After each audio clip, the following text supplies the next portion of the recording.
Assalamualaikum warahmatullahi wabarakatuh. Berjumpa lagi dengan saya, Bapak Ibu semuanya, Bekti Prasyani, Fasilitator Sekolah Ramah Anak. Bapak Ibu yang saya hormati, Alhamdulillah hari ini saya diberikan kepercayaan untuk memberikan materi terkait dengan disiplin sekolah ramah anak yang biasa kita sebut dengan sekolah disiplin positif. Kalimat yang pertama kali akan kita pahami bersama yaitu kejeniusan itu lahir dari kegembiraan yang disampaikan oleh Albert Einstein. Di sini kita pahami bersama bahwa di saat kita bahagia itu yang terjadi pada otak kita adalah gelombang alfa, yaitu gelombang yang akan lebih memfokuskan kita sehingga kita bisa melahirkan anak-anak yang jenius di sekitar kita. Ada sebuah rumus di disiplin positif yang perlu kita pahami. Yang pertama adalah di disiplin positif, disiplin sendiri itu harus tegas, harus marah boleh, dan ada korban itu ditolong. Kemudian ada sebuah pertanyaan bahwa apakah di sekolah ramah anak itu boleh marah? Di sini jawabannya adalah boleh. Marah boleh, tapi marah yang bagaimana yang diperbolehkan nanti akan kita bahas bersama ya di sesi tanya jawab. Bapak Ibu semuanya, seringkali kita jumpai ada sebuah mitos dan fakta jika kita berbicara terkait dengan hukuman atau sanksi. Nah, perlu kami tegaskan pada Bapak Ibu semuanya bahwa di sekolah ramah anak itu tidak diizinkan atau tidak diperbolehkan adanya hukuman dan sanksi. Yang diizinkan adalah adanya komitmen dan konsekuensi. Nah, kemudian bagaimana hubungannya dengan mitos dan fakta? Seringkali kita menjumpai bahwa ada sebuah kalimat atau ada sebuah pernyataan bahwa hukuman itu adalah satu-satunya hal yang bisa mendisiplinkan anak. Yang lain itu tidak. Padahal kenyataannya bisa kami kemudian sampaikan bahwa ternyata hukuman itu tidak baik untuk perkembangan anak. Nah, ini bisa dikaitkan dengan adanya ilmu neuroscience yang mana menyebutkan jika anak selalu mendapatkan tekanan, anak mendapatkan rasa takut, anak mendapatkan rasa direndahkan, kecewa, dan was-was, segala sesuatu yang dirasa anak tidak nyaman, itu akan berakibat jantung pada anak berdetak tidak teratur. Berdetaknya lebih cepat karena merasa dibandingkan atau yang lain. Nah, di situ kemudian akibatnya adalah hormon yang terjadi pada tubuh adalah hormon kortisol dan adrenalin yang fungsinya adalah memperbesar otak bagian batang reptil. Kemudian Bapak Ibu semuanya, kalau di sekolah ramah anak hukuman tidak boleh, sanksi tidak boleh. Berarti lawannya adalah pembiaran dong.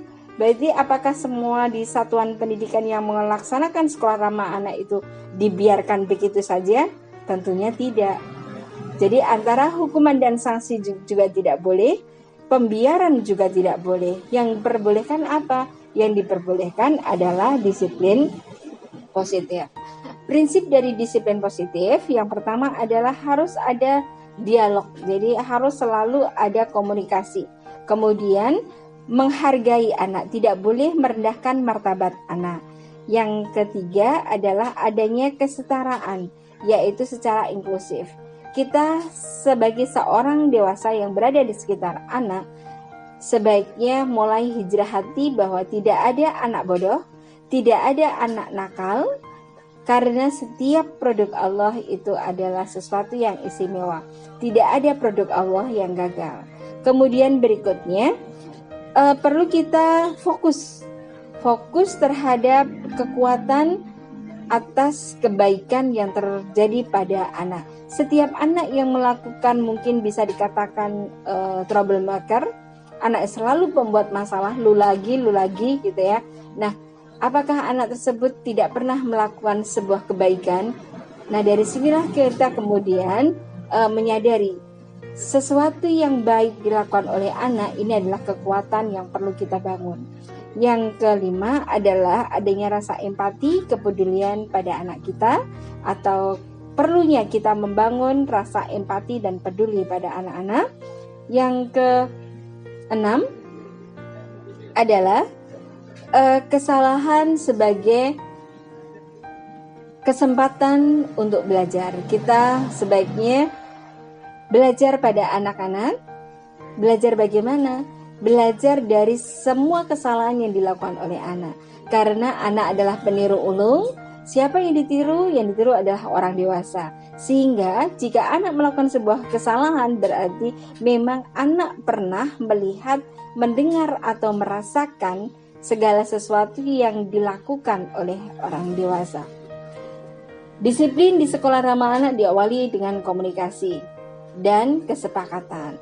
Yang perlu kita kemudian garis bawahi adalah di saat kita melakukan sebuah kesepakatan, yang pertama, tidak boleh melanggar hak anak, tidak boleh kemudian merendahkan martabat anak. Yang kedua, harus sesuai dengan pemahaman anak, karena antara pemahaman anak dan pemahaman orang dewasa itu sangat berbeda. Orang dewasa sudah pernah jadi anak, tapi anak belum pernah jadi orang dewasa. Ada tahapan di sekolah ramah anak. Tahapannya adalah adanya kesepakatan antara 3 pilar, yaitu orang tua, guru, dan anak, karena itu yang termasuk di dalam pilar sekolah ramah anak. Kemudian adanya musyawarah, dan akhirnya tujuannya adalah anak menjadi sadar. Pendekatan disiplin di sekolah ramah anak ada 3, yaitu kesalahan biasa, kemudian anak yang meminta perhatian, dan yang ketiga adalah anak sebagai korban. Bagaimana kita menyikapinya nanti lebih pada sesi tanya jawab.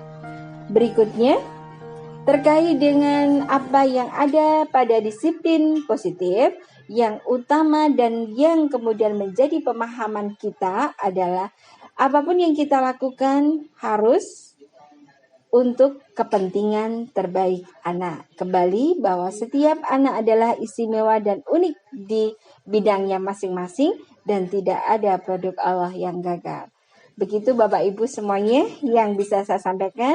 Terima kasih mungkin dari saya, dan nanti akan kita lanjutkan yang panjang dan lebar kali tinggi pada sesi tanya jawab. Mohon semuanya nanti bisa menyampaikan hal-hal yang sudah dilakukan atau belum dilakukan terkait dengan disiplin positif di satuan pendidikan masing-masing. Terima kasih dari saya. Assalamualaikum warahmatullahi wabarakatuh.